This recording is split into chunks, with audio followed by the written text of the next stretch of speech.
Porque assim, não adianta, sabe? A gente quer montar, por exemplo, só o planejamento de estudos para o aluno.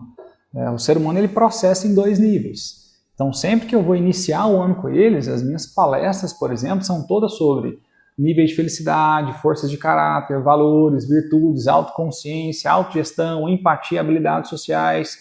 Porque, para mim, sem isso é raso, é superficial. A qualquer momento ele vai fracassar, por exemplo, em uma reprovação e ele não vai saber lidar com esse tipo de coisa. E os pensamentos todos, eles geram sentimentos. Então, se eu não consigo gerir muito bem os meus pensamentos, o tempo todo eu vou ter sentimentos negativos. Então, esse é o ponto. Primeiro eu preciso construir essas habilidades emocionais para depois desenvolver outras.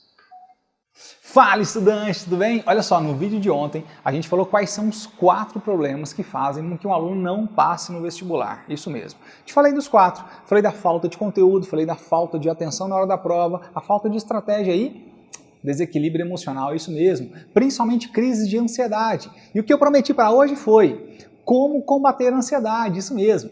Olha só, ansiedade nada mais é que um sentimento. E a primeira coisa que eu quero te ensinar é como surgem os sentimentos, tá? Bom, eu vou te dar alguns exemplos. Vamos supor que, por exemplo, você está andando ali na rua, de repente um cachorro latindo aparece atrás de você. Caramba, vem um estímulo de um cachorro latindo, né? De repente, o seu cérebro começa a construir algumas imagens, alguns pensamentos, que aquele cachorro vai chegar e vai te morder.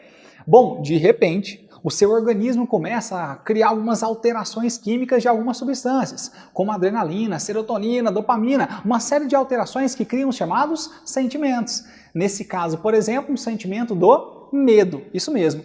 E esse sentimento do medo, o que ele faz no seu organismo? Por exemplo, ele pode jogar mais sangue para as pernas. Para você ter qual ação? Vai lá, ação de correr. Isso mesmo, você sai correndo buscando qual resultado? A sua sobrevivência, isso mesmo, não ser mordido.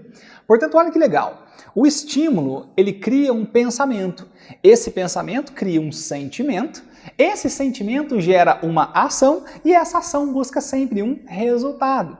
Um outro exemplo, quando a gente é bem novinho, né, a gente está lá na escola, por exemplo, aí tem aquelas famosas brigas de recreio, né? Um vai lá e empurra o outro. Aquele menino que é empurrado, vai lá, ele tem esse estímulo. Isso gera o pensamento de humilhação, por exemplo, ele está sendo humilhado perante os outros amiguinhos de recreio. E ele não quer aquilo. E de repente algumas sensações começam a surgir. Esse é o sentimento, alterações de substâncias químicas no seu corpo. Mandando sangue agora, por exemplo, para os braços, preparando ele para a briga. E ele vai lá e age e dá um murro na cara do menino. E qual que é o resultado disso?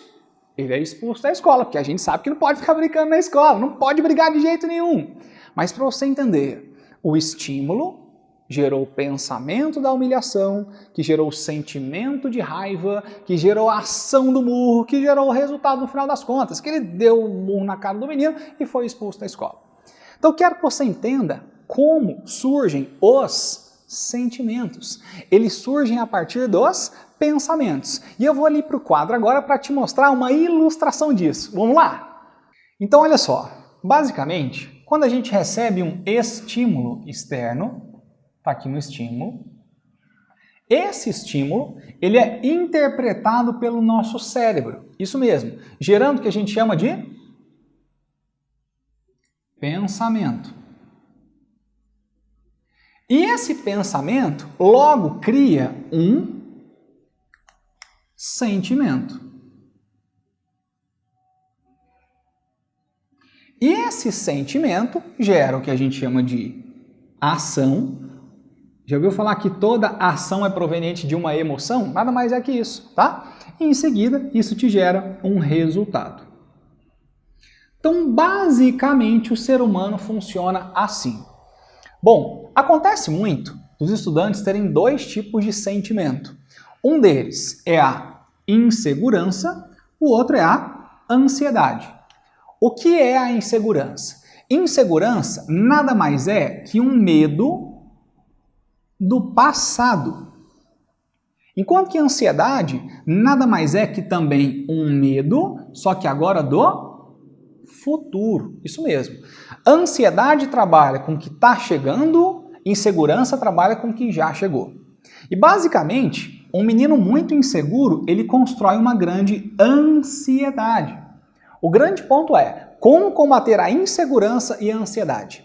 Então, no vídeo de amanhã, eu vou te ensinar como esses sentimentos podem ser controlados. E basicamente, como é que a gente controla os sentimentos? Pelos pensamentos. Se você tem uma autoconsciência, uma autogestão, você consegue controlar melhor esses sentimentos angustiantes, como a insegurança e a própria ansiedade. Então me acompanhe no vídeo de amanhã, que ele vai ser transformador para a sua vida. Um forte abraço! Vamos!